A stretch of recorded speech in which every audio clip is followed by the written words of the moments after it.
Hey guys, welcome back to my channel, and hello if you're new here. My name is Michelle. I create beauty content each and every week, and today we are finally testing out the TJ Maxx makeup that I purchased a while back. We're testing out the foundations, all the foundations, and the eyeshadow palette from Anastasia Beverly Hills. So I'm very excited for today's video. If you guys enjoy this kind of video and enjoy this content, please make sure you give this one a thumbs up. It really helps me out and I really appreciate it. And don't forget to subscribe so you stay up to date with all my latest uploads. I do upload twice a week now. And as always, before jumping into today's video, I want to remind you that you're beautiful, you are loved, and you're worthy. Alright guys, let's go ahead and get started. So you already know I personally like to do my eyes before I do my foundation or anything. So before we test out one of the foundations, we're going in with this bad boy. This is just so beautiful. And I love Anastasia Beverly Hills eyeshadows. Like, they're just so gorgeous. Their formula is so good. However, this actually had a bad rating on there. So I'm hoping this isn't patchy or anything. Like I said, usually I love their formulas, so we shall see.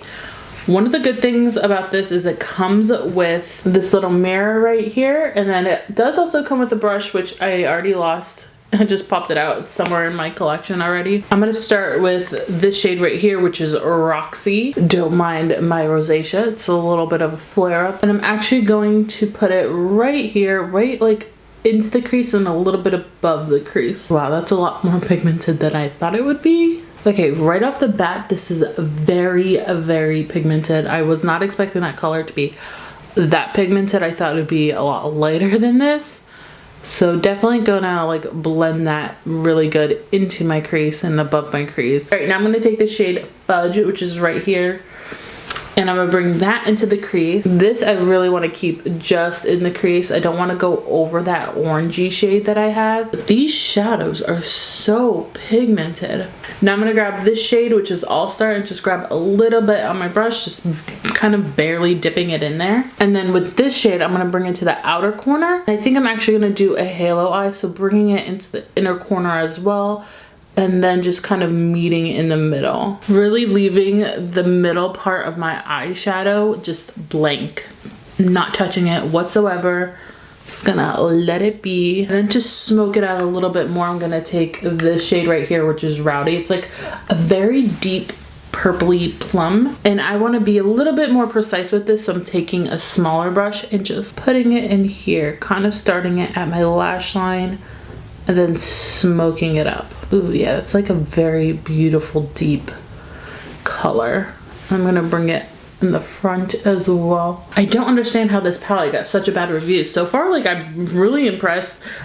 Usually like reds, purples, like they're very hard to work with, and they do have a tendency to get patchy, but so far, none of these shadows have gotten patchy on me. And I personally don't have the best eyeshadow primer. Like, I haven't found one that I like. So if you have any suggestions on an eyeshadow primer, drugstore, high-end, preferably drugstore, I want to try it. So leave a comment down below what's your favorite eyeshadow primer, because I desperately need a new one. Now I'm going to take Adorn, which is like this beautiful color right here.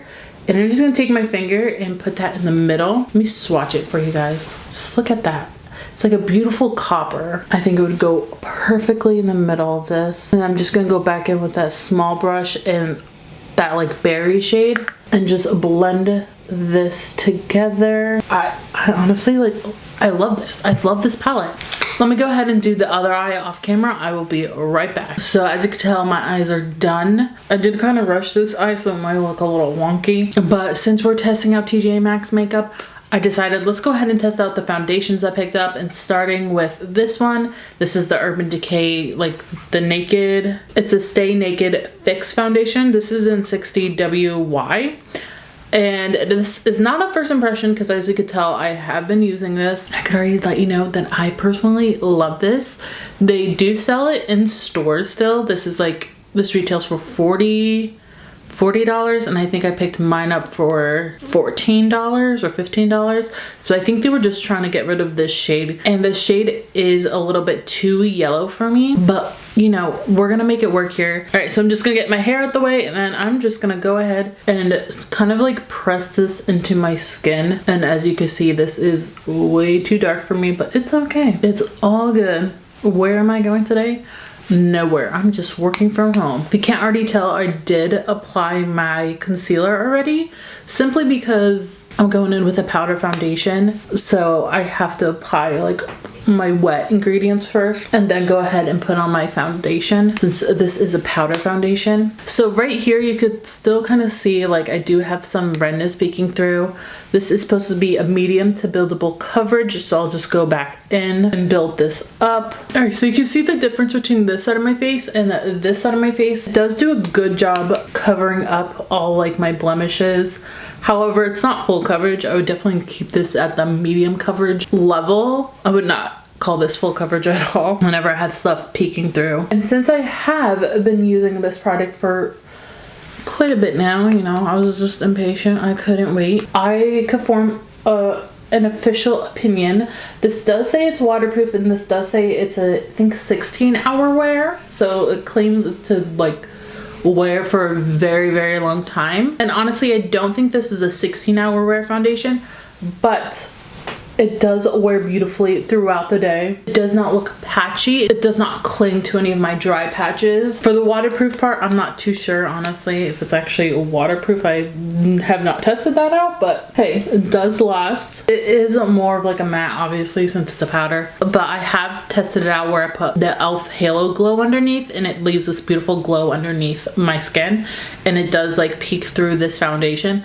Those two combined, it's a beautiful combination. And so you can make this dewy if this is just like looking a little bit too matte for you. All right, so let's go ahead and test out the other foundation that I picked up from TJ Maxx and Marshalls, and we'll be right back to just summarize all together. We're on to the next foundation.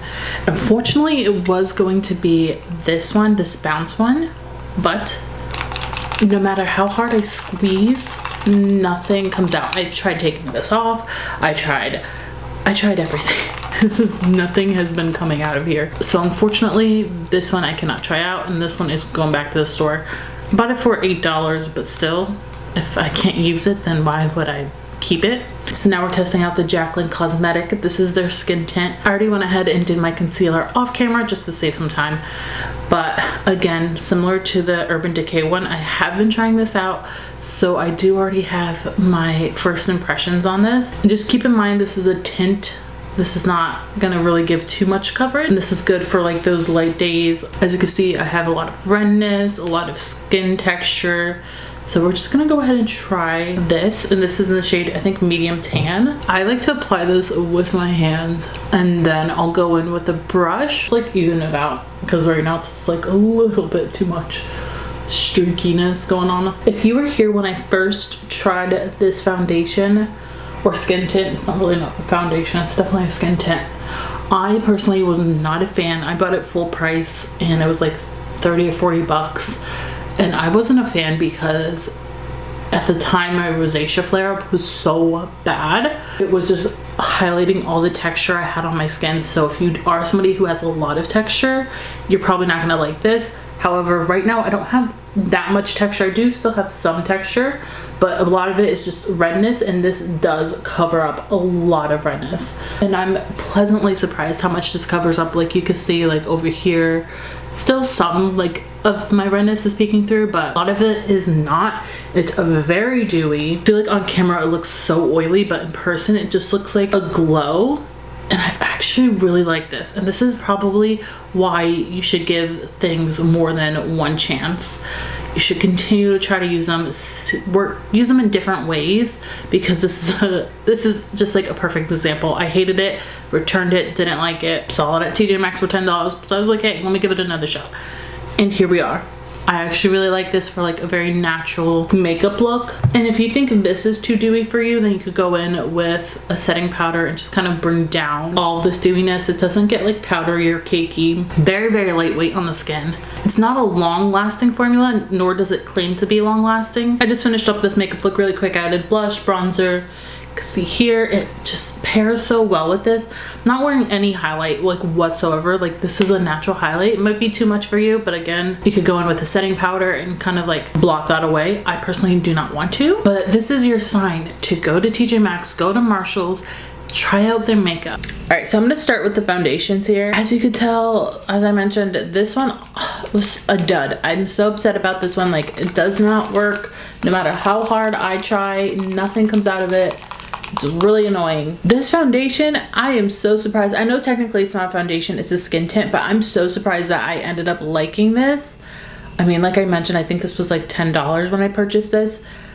And they do have the concealer in stores. However, I cannot find my shade, but if I find it, I'm definitely gonna test it out again. Like I said, like I tested it out originally when it first came out and I did not like the products, but this, it ended up growing on me. It makes my skin look beautiful, nice and glowy, perfect for when my skin is not acting up and my rosacea is like pretty minimal. It does have a nice good coverage to it. It's definitely like a light to medium coverage, but yes, if you see this at TJ Maxx or at Marshall's, pick it up. It is beautiful. And then the Urban Decay foundation, which I'm currently wearing right now. I actually really love this. Again, if you see this at TJ Maxx or Marshall's, or I might even purchase this at full price because it is that good. I personally really like it. Like I mentioned, I like to mix it up with a dewy primer underneath and it looks gorgeous. And then the Subculture palette, like I was so surprised this was there. I was happy that I found it and I'm happy that I picked it up because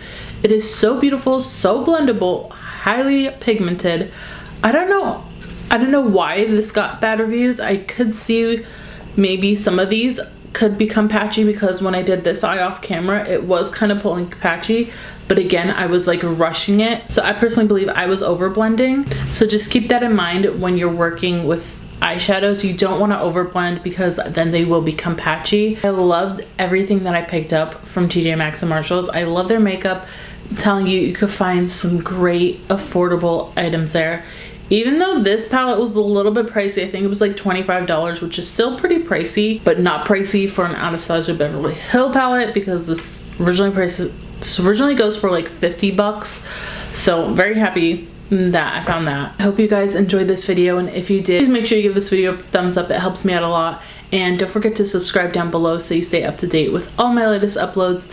And as always, before signing off, I want to remind you that you are beautiful, you are loved, and you're worthy. Alright guys, bye.